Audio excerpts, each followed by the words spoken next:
Hello my friends, it's Krebsy here with an interesting topic I think a lot of you would be interested in. I get a lot of comments on how to kill planes, and I've already made a video on how I kill planes.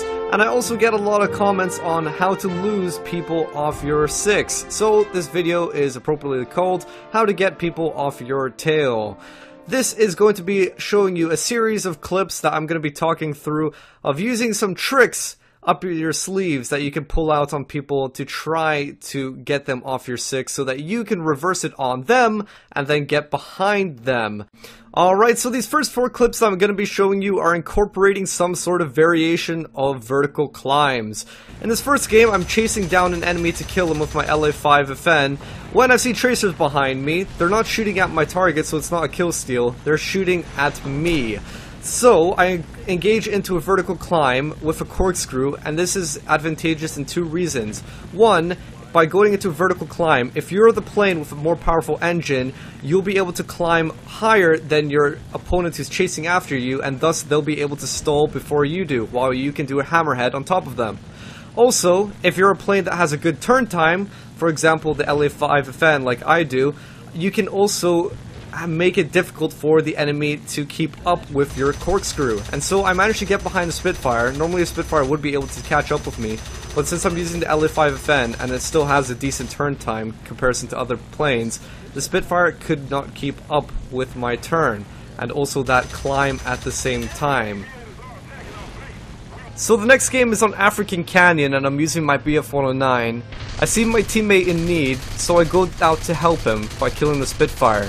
But, at the same time, I get sideswiped by an ME410 who severely damages my BF-109. Although it might be hampered severely, I engage into a vertical corkscrew, and although the ME410 was doing a dive, he has a lot of speed and he can catch up with my climb. He simply put does not have the same turn time as my plane, no matter what he tries to do about it. He's an ME410, not going to have the same turn time. This allows me to easily get behind his 6 because he tried to keep up with the turn, and now I can finish him off. So in another instance with my BF-109, I do a head-on with an LA5F. I get a bit worried here. I did not damage him, so we're going to be doing a bit of dogfighting. The LA5F can definitely turn better than I can, and it also has a powerful engine, so he should be able to keep up with me. So I engage into a vertical corkscrew, and he is going to get the upper hand on me soon enough. However, my teammate comes in and gets a shot. The shot was perfectly lined up. Now I see another enemy who wants to go in to kill my teammate. I turn around after stalling, and I easily turn on that enemy. The beauty about the vertical climb is that it's so versatile. You can turn it into a vertical corkscrew, a hammerhead, and sometimes you can even line up shots for your teammates, like now. I go up for a vertical climb, not so much doing a corkscrew this time, but it lines up the shot for my teammate, easily taking out that enemy. Another way of duking out your opponent is using cover to your advantage. A lot of maps have cover on them, such as mountains, and this can be particularly useful for planes with good turn times, such as Japanese, Brits with their Spitfires, Russians with their LA5FNs, but you can generally use it with just about any plane out there. What the idea is behind it is when you're being chased by an opponent, you want to hug along the side of that cover, such as a mountain, and thus they won't be able to see you clearly as you're traversing along the side of that mountain. Whilst that is happening, you engage into a vertical climb, and hopefully by doing that, by the time they've regained sight on you, you'll be behind them. You'll start outmaneuvering them before they can do anything to respond to it. Displacement rolls can be particularly good against people who don't have a good control of their plane's speed. So after eliminating a Spitfire in front of me, I take a look around and I notice a BF-109 diving down on me very fast. I engage into a barrel roll of some sort, and because of the displacement of distance and also that I'm going slower than my enemy, I get up behind him very easily and eliminate him. The 2 clips I'm going to be showing you now are of games that I had a few months ago, but I thought they were so good I just had to save it and show you guys eventually.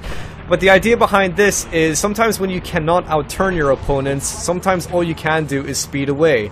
For example, I just took massive damage to my wings, I'm not going to be able to turn perfectly, So what I do is I start heading off as fast as I possibly can in a straight line while spazzing out with my mouse. As you can see, my mouse is flying all around the place, and what that does is it just makes the enemies have a hard time to hit me.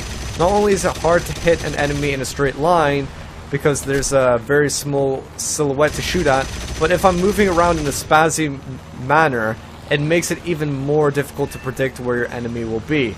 So this is an extended clip, and I'm just showing you guys a build-up of what's going on, but it's a massive furball. I'm turning like mad after surviving that first initial encounter, but there's planes on me, they're damaging me, I'm turning, and I'm gonna quickly realize soon that I can't stick in this furball for too long.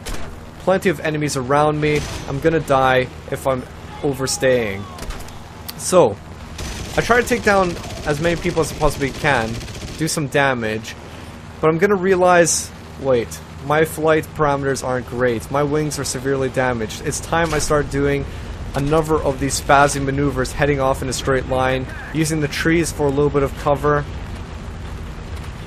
And as you can see, the bullets are flying on by. The people don't know exactly where they should be aiming to shoot at me. And eventually, when the bullets stop, I look behind me and the coast is clear.